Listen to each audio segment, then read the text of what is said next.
Umvikeli womphakathi u-advocate Busisiwe Mkhwebane ubekhipha lo mbiko wakhe onamakhasi angamashumi amathathu nanhlanu.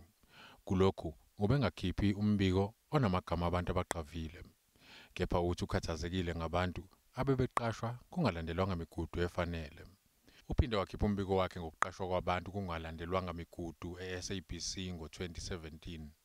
We discovered that when we request documents and the policies of SABC, the way they were followed, some of the issues were not properly adhered to, because she was transferred to SABC from Lesedi in the Free State to head office in Johannesburg, and that transfer was not in compliance with the internal policies of SABC. Uthi ihhovisi lakhe selithole izikhalo eziningi ezihlobene negciwane COVID-19.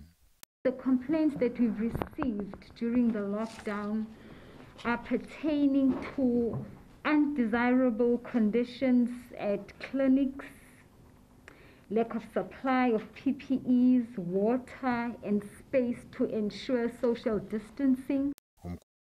Uphinde wagxeka izikhulu zamaphoyisa ngelithi ziyehluleka ukuxazulula izigameko zodlame oluyamene nobulili. Ihhovisi lomvikeli womphakathi alikabavumela abantu ukuthi bazingenele kulo ukugwema ukusabalala kwe-COVID-19.